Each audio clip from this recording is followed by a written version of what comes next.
اس کی تخلیق کے فلسفے کو بیان کیا، اس کی ابتدا کو، اس کی انتہا کو بیان کیا، اس کی حقیقت اور ماہیت کو بیان کیا، اس کی وجود کی گہرائیوں کو بیان کیا، اس کی شعور، لاشعور، فوق الشعور، تحت الشعور، اس کی صلاحیتیں، اس کی دل و دماغ کے اندر بے پناہ لاتعداد صلاحیتیں، پھر اس انسان کی قوتیں، اس کے نقاط قوت، اس کے نقاط ضعف، یہ سارے مراحل قرآن نے مسلسل بیان کیے۔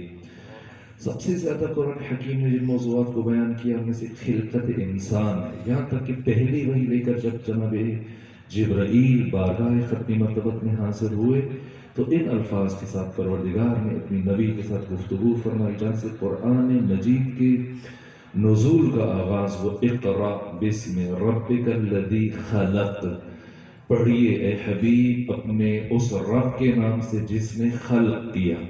پہلی وحی ہے، قرآن کے نزول کا آغاز ہو رہا ہے اور پہلی وحی سے پروردگار خلقت کی بات کر رہا ہے۔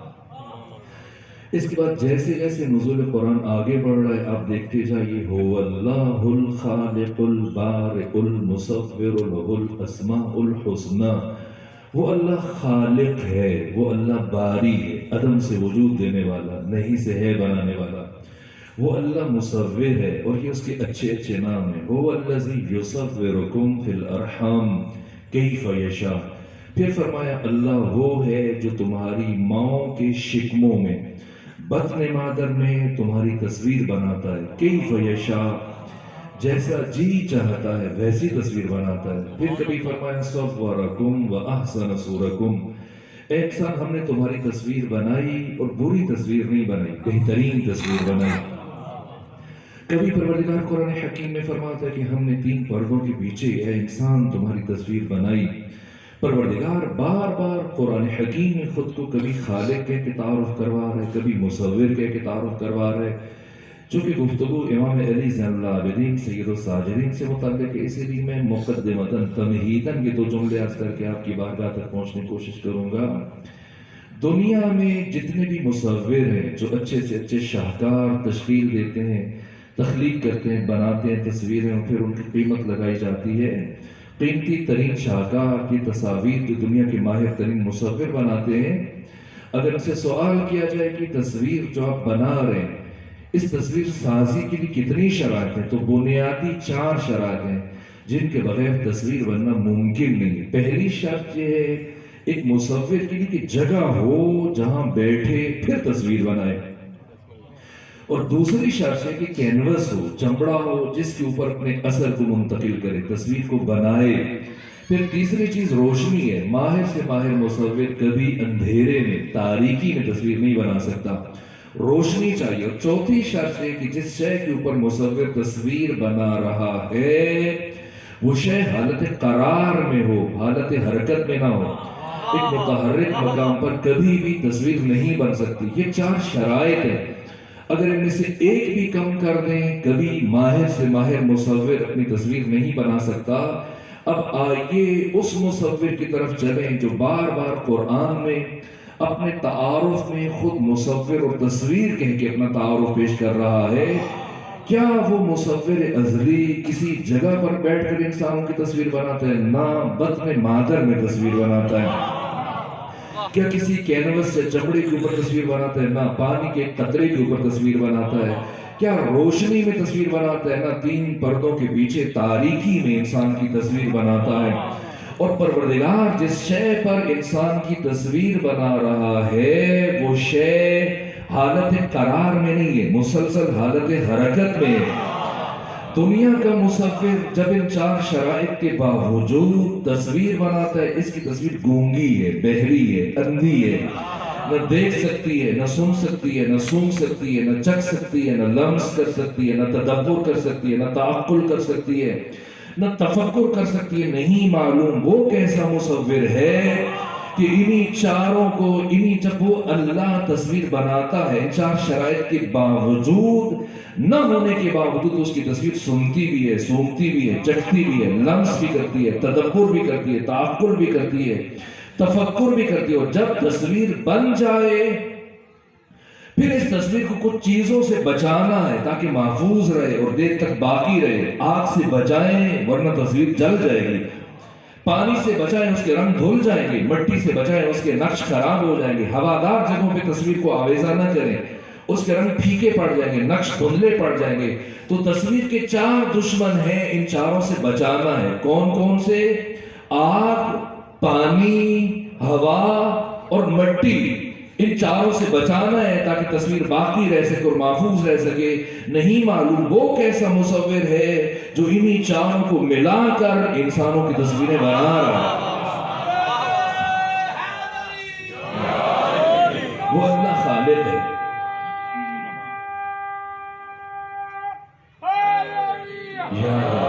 وہ مصور ہے، وہ تصویر بناتا ہے۔ قرآن مجید کسی شاعر کا کلام نہیں ہے، جیسے شاعر اپنے ایک خیال کو بیان کرنے کے لیے مختلف لفظوں کا سہارا لیتا ہے، کبھی اپنے ایک تخیل کو ایک لفظ اور ایک قافیہ اور ردیف میں لا کے مخصوص لفظوں سے بیان کرتا ہے، پھر اسی تخیل کو، اسی خیال کو، اسی فکر کو دوسرے لفظوں کے ذریعے سے نہ۔ جو قرآن علوم قرآن کے ماہرین ہیں، مفسر، ان کا یہ ادعا ہے کہ قرآن میں تکرار نہیں، قرآن میں مترادفات وجود نہیں رکھتے۔ پروردگار نے ایک ہی بات کو قرآن میں دہرایا نہیں ہے۔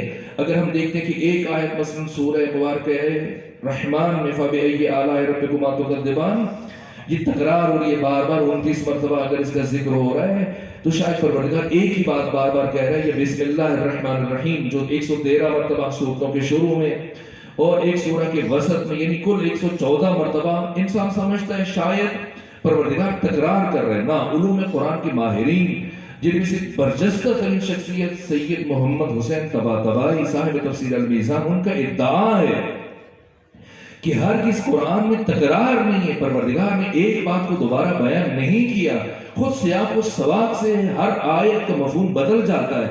بسم اللہ الرحمن الرحیم جو سورہ البقرہ میں اس کا وہ مفہوم نہیں ہے جو سورہ الحمد میں، جو سورہ والناس میں۔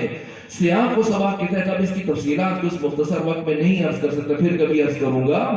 تکرار نہیں ہے تو کیا پروردگار ایک ہی بات کو مختلف لفظوں سے بیان کر رہے ہیں؟ کبھی کہتے ہیں وہ خالق ہے، کبھی فرما رہے وہ باری ہے، کبھی فرما رہے وہ مصور ہے۔ نہ، جو مطلب خالق کا ہے وہ باری کا نہیں ہے، اور جو باری کہہ کے پروردگار بات بیان کر رہے ہیں وہ مصور کہہ کے بیان نہیں کر رہا۔ ان میں سے ہر لفظ ایک الگ حقیقت کی طرف ناظر ہے۔ خالق کا مطلب اور ہے، باری کا مطلب اور ہے، مصور کا مطلب اور ہے۔ خالق اور باری کا فرق پھر کبھی عرض کروں گا، آج صرف ایک جملہ عرض کروں گا۔ جب پروردگار نے قرآن مجید میں خود کو خالق کہہ دیا تو پھر خود کو مصور کیوں کہا؟ درحال کہ خود اللہ قرآن میں فرما رہے کہ کسی شاعر کے کلام نہیں ہے، اور اے محمد آپ بھی شاعر نہیں ہیں،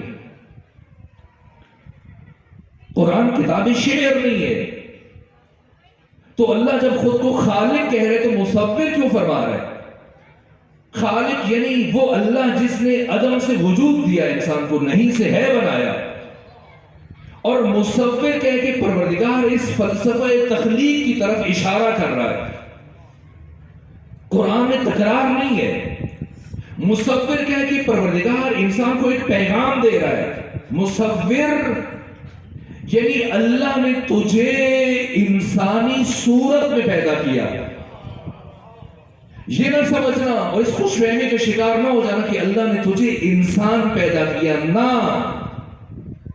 یہ جو جملہ عرض کر رہا ہوں جوان اسے لوہے دل پہ نقش کرنے یاد رکھیں، یہ جملہ روح ہے قرآن ہے، جو قرآن کی 20 بلکہ سینکڑوں آیات سے استفادہ ہو رہا ہے کہ اللہ نے ہمیں انسان پیدا نہیں کیا، بلکہ اللہ نے ہمیں انسان بننے کے لیے پیدا کیا ہے۔ اللہ نے ہمیں انسانی صورت میں پیدا کیا۔ کیوں؟ اس لیے انسانی صورت میں پیدا کیا۔ مصور کہہ کے پروردگار یہی حقیقت بیان فرما رہے ہیں کہ میں نے تمہیں انسانی صورت میں پیدا کیا، اور تمہاری تخلیق کا ایک مقصد ہے کہ اپنی 30 سالہ زندگی میں، 40 سالہ زندگی میں، 50 60 70 سالہ زندگی میں تم نے اپنی سیرت کو اس میری دی ہوئی انسانی صورت کے مطابق ڈھالنا ہے۔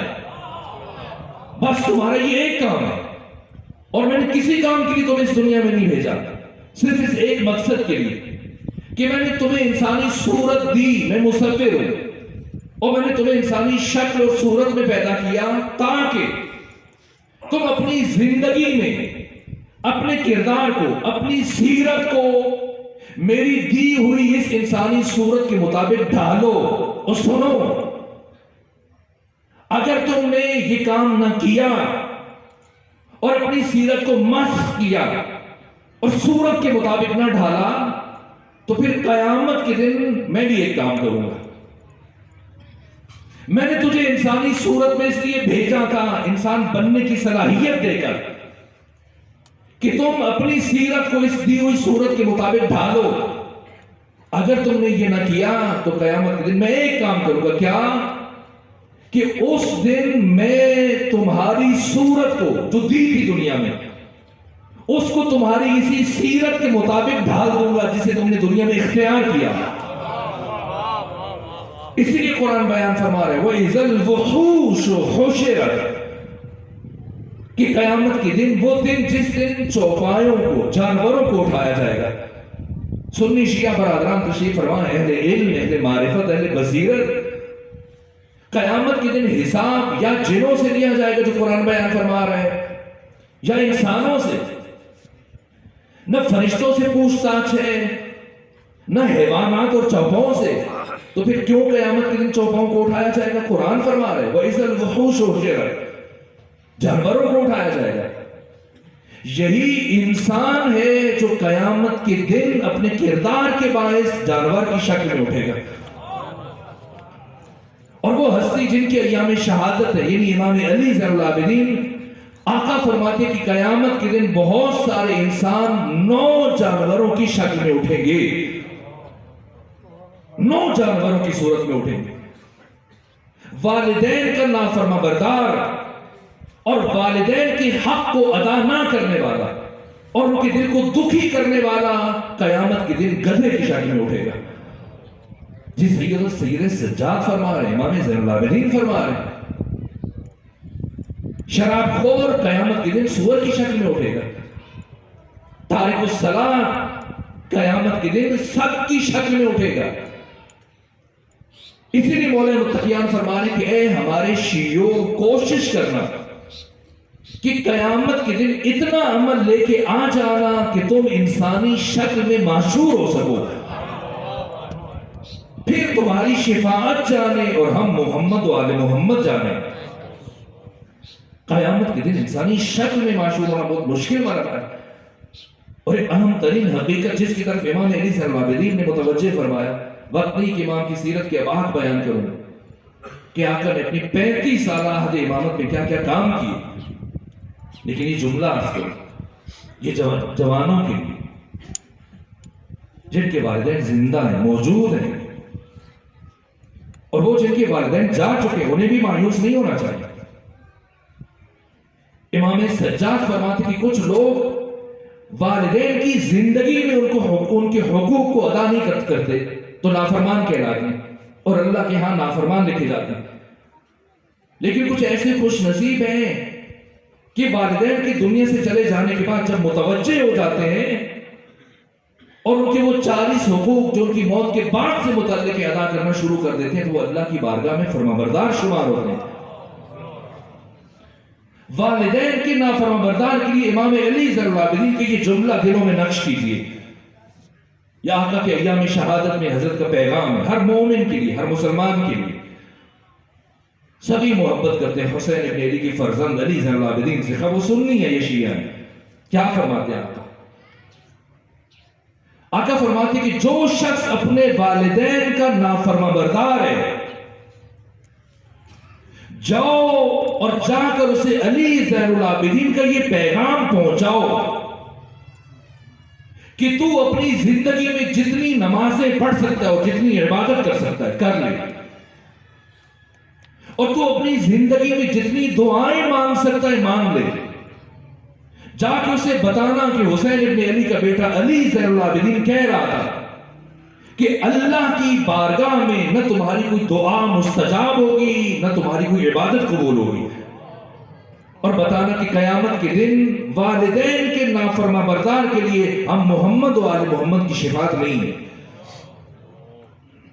یہ ایک پہلو ہے، یہ ایک پیغام ہے، اور جس امام کی سیرت ہے، شخصیت، کیا کیا کیا۔ میں نے رات شہید ایڈوارڈو سے متعلق، جو یہودی اسلام پر تحقیق کرنے لگا، امام کی شخصیت کو پڑھ کر آپ کی یہ 54 دعائیں جو صحیفہ سجادیہ میں، ان دعاؤں کو اپنی زندگی میں شامل کیجیے، اپنی زندگی کا حصہ بنائیے.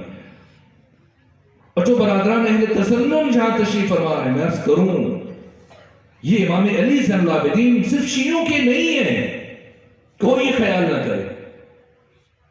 یہ جو قرآن کی بات 6 بڑی کتابیں، صحیح بخاری، صحیح مسلم، ترمذی، ابن ماجہ، ابو داؤد، نسائی،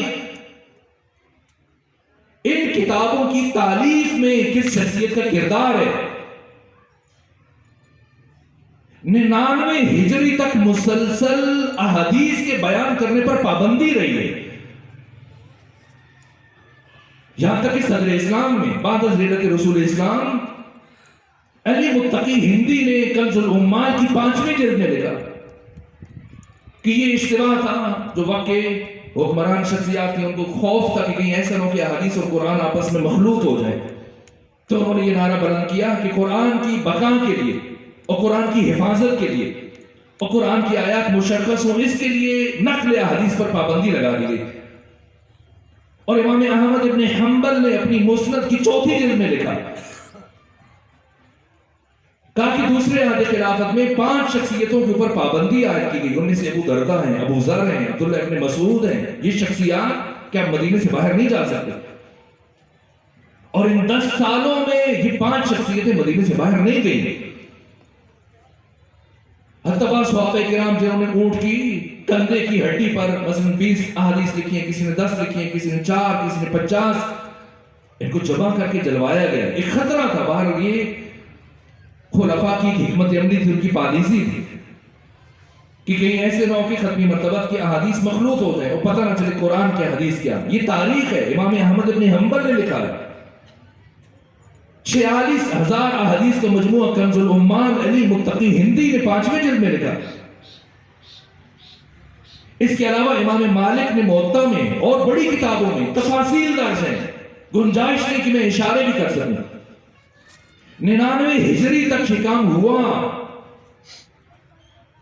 اور 99 ہجری میں اموی خلیفہ جن کا نام ہے حضرت عمر ابن عبدالعزیز، وہ شخصیت کی مسلسل 40 ہجری سے لے کر 99 ہجری تک مولا متقیان کے اوپر جو جمعے کی ہر خطبے میں آپ کی کردار کشی ہو رہی تھی، یہ اموی خلیفہ ہیں. پروردگار پر رحمت نازل فرمائے.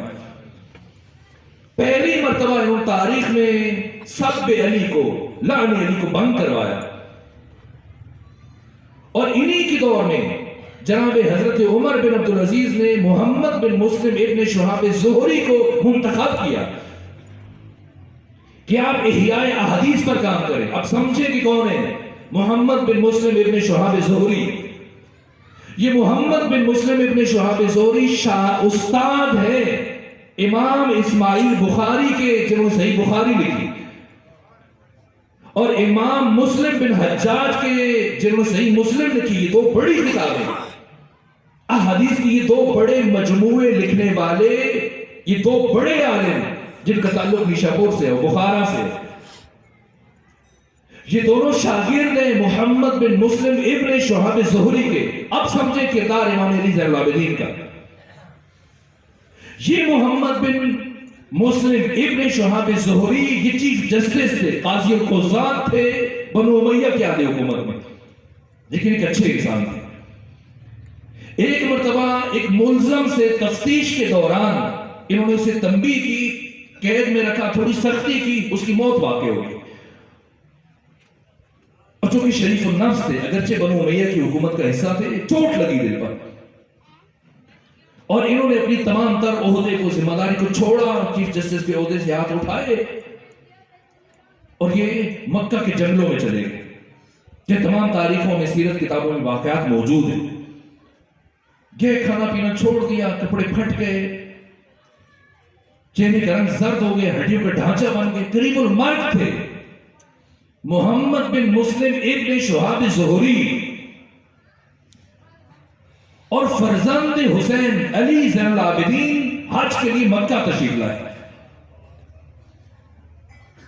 جب فرزند حسین مکہ تشریف لائے حج کے لیے تو اپنے ساتھیوں سے پوچھا مختلف افراد سے، اس دفعہ مجھے ابن شہاب زہری نظر نہیں آ رہے. سب نے بتایا ابن شہاب زہری، تو ان سے یہ مسئلہ ہوا. تفتیش کے دوران ایک ملزم سے تنبیہ کی، اس کی موت واقع ہوگی تو وہ سب کچھ چھوڑ چھاڑ کے بیوی بچوں کو جنگل میں چلے گئے، قریب المار کے ہر وقت گریا کرتے رہتے ہیں، اللہ سے معافی طلب کرتے ہیں. فرمایا بلاؤ ابن شہاب زہری کو. علی ذی العابدین اپنے زمانے میں کردار مصطفی کو زندہ کرنے والے، ختم مرتبت کے اوصاف میں سے ایک وصف ہے بشیر، جسے قرآن نے بیان کیا، اور ایک آپ کا وصف ہے نذیر. ہمارے روڈوں کے اوپر جو معنی لکھ دیتے ہیں لفظوں کے، وہ دقت نہیں ہوتی، اور پھر بچے بھی پڑھ کے پریشان ہو جاتے ہیں. بشیر خوشخبری دینے والا، نذیر ڈرانے والا.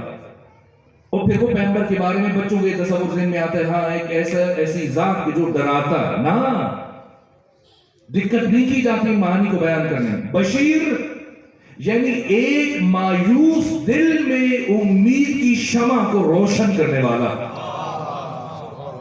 اور نذیر یعنی آنے والے خطرات سے بشر کو آگاہ کرنے والا اور متوجہ کرنے والا. اور یہ فرزند بشیر و نذیر علی ذی العابدین. دوران طواف جناب خواجہ حسن بصری، دنیا تصوف کا بہت بڑا نام ہے، جو 4 شخصیتیں دنیا تصوف کی، ان میں سے ایک حسن بصری ہیں. حسن بصری جب طواف کر رہے ہیں خانہ کعبہ کا، تو مسلسل ایک لفظ ان کی زبان پہ، العجب ثم العجب من نجا کیف نجا. بار بار ایک جملہ کہہ رہے، رو رہے ہیں اور یہ جملہ پڑھ رہے ہیں، العجب ثم العجب من نجا کیف نجا. تعجب ہے اور انتہائی تعجب ہے کہ اگر قیامت کے دن کوئی نجات پائے گا تو کیسے نجات پائے گا؟ مشکل ہے. کچھ فاصلے پر علی ذی العابدین پیچھے پیچھے طواف کر رہے تھے. جیسے یہی الفاظ گئے آپ کے کانوں میں، بشیر، فرزند بشیر، مایوس دلوں میں امید کی شمع کو روشن کرنے والے، لوگوں کو امید دلانے والے، لوگوں کو زندگی کی طرف بلانے والے. جیسے چند دفعہ سنا دیکھا لوگ پریشان ہو رہے ہیں، اللہ کی رحمت سے مایوس ہو رہے ہیں. حسن بصری کہہ رہے ہیں العجب ثم العجب من نجا کیف نجا. اب فرزند حسین کے لبوں میں جنبش پیدا ہوئی، فرمایا العجب ثم العجب من ہلک کیف ہلک. مجھے تعجب ہے اور انتہائی تعجب ہے، اللہ کی اس وسیع رحمت کے بعد اگر کوئی ہلاک ہوگا تو کیسے ہلاک ہوگا؟ امید دلائی. اب فرمایا بلاؤ محمد بن مسلم ابن شہاب زہری کو. بلایا گیا. حسن نے پوچھا کیا حال بنایا تم نے؟ پھٹے ہوئے کپڑے ہیں، ہڈیوں کا ڈھانچہ بن چکے ہو، موت کے منہ میں پہنچ چکے ہو. کہا کیا کروں فرزند رسول، میرا یہ حال کیوں نہ ہو، جبکہ مجھ سے اتنا بڑا گناہ سرزد ہوا جس کی کوئی معافی نہیں ہے، توبہ نہیں ہے، میری وجہ سے ایک جان ضائع ہو گئی. فرمایا اے محمد بن مسلم تو متوجہ نہیں ہے، تو اس سے بڑے گناہ کا شکار ہو چکا ہے، اس سے بڑے گناہ میں مبتلا ہو چکا ہے. کہ فرزند رسول مگر اس سے بڑا کوئی گناہ ہے؟ کہ تمہارا ارادہ شامل نہیں تھا، اگر وہ فرد ضائع ہو گیا، اس کی جان چلی گئی، اس سے بھی بڑا گناہ اللہ کی رحمت سے مایوس ہونا ہے، اور تو اس مایوسی کا شکار ہو چکا ہے. کہ فرزند رسول پھر آپ بتائیے میں کیا کروں؟ کہ جاؤ خدا رحمان کی بارگاہ میں توبہ کرو، اس کی ورثہ کو دیت ادا کرو، اللہ نے تجھے علم دیا، ایسے لوگوں کو فائدہ پہنچاؤ، عدالت کے مطابق فیصلے کرو. یہی ہوا. بس دیکھیں وقت ختم ہوا، آذان کی آوازیں بلند ہو رہی، اس لیے میں سے آگے نہیں بڑھوں. تو یہ محمد بن مسلم اٹھے. اب اگرچہ بنو امیہ کے اقتدار میں شامل رہے، لیکن دل دھڑکتا ہے علی ذی العابدین کے لیے. اور اب یہی محمد بن مسلم ابن شہاب زہری جنہوں نے حدیث کو پھر سے زندہ کیا، اور یہ بخاری اور مسلم لکھنے والے 2 بڑے رائٹر جنہوں نے دنیا اہل تسنن کو بخاری اور مسلم جیسی کتابیں دی ہیں، یہ ان کے استاد ہیں. اور عمر ابن عبدالعزیز نے ان کو مامور کیا کہ آپ احادیث کو جمع کریں. پوری اسلامی دنیا کا سفر کر کے انہوں نے احادیث کے ذخیرے جمع کیے، اور جو برادران اہل تسنن بیٹھے اور جو شیعہ بیٹھے وہ بھی سنیں. صحیح بخاری اور صحیح مسلم کے آدھے سے زیادہ راوی اور محدث شیعہ ہیں. اور آپ کو حیرت ہوگی یہ عید غدیر جو بھی 18 ذی الحج کو محرم سے پہلے آپ نے منائی، اس عید غدیر سے متعلق 4 باتیں، کسی ایک شیعہ راوی نے 4 باتوں کو اکٹھا بیان نہیں کیا ہے. شیخ مفید نے نقل کیا لیکن کس سے؟ اہل سنت کی کتب سے. اور حدیث غدیر کے راوی جس نے 4 باتوں کو ایک ساتھ جمع کیا کوئی اور نہیں، ابو ہریرہ ہے. حافظ ابو بکر خطیب بغدادی، 463 ہجری میں ان کی وفات ہوئی، اور تاریخ بغداد کی 8ویں جلد کے صفحہ نمبر 280 پہ انہوں نے ابو ہریرہ سے یہ حدیث بیان کی. 4 باتیں شیعہ علماء نے، محدثین نے 4 کو الگ الگ کر کے بیان کیا، اکٹھی کہیں نہیں ملے گی. اگر ملیں گی تو کتاب اہل سنت میں ابو ہریرہ نے بیان کیا کہ کیا ہوا 18 ذی الحج کو. ابو ہریرہ بیان کر رہے ہیں پہلی بات، اس روز 18 ذی الحج غدیر کے موقع پر میدان خم غدیر میں پیغمبر اکرام اسلام نے فرمایا من کنت مولا فہذا علی مولا، یا علی. اور دوسری بات جو جناب ابو ہریرہ نے کہی کہ اسی روز خلیفہ ثانی عمر ابن خطاب نے مبارکباد پیش کی کہ علی آج سے آپ میرے اور ہر مومن کے مولا ہیں. اور تیسری بات کہ آج ہی کے دن ختمی مرتبت نے آج کے دن کے ایک روزے کو 60 مہینوں کے روزوں سے افضل قرار دیا. اور چوتھی بات جو اسی حدیث کا حصہ ہے، تاریخ بغداد 8ویں جلد صفحہ نمبر 280، ابو ہریرہ کہتے ہیں کہ اسی روز آیت اکمال نازل اليوم اکملت لکم دینکم. یہ دنیا احادیث کو زندہ کرنے والی شخصیت محمد بن مسلم ابن شہاب زہری اور ابن شہاب زہری کو زندہ کرنے والی شخصیت، زندگی کی طرف بلانے والے امام علی زین العابدین. اور اب ایسا عشق ہے محمد بن مسلم ابن شہاب زہری کے دل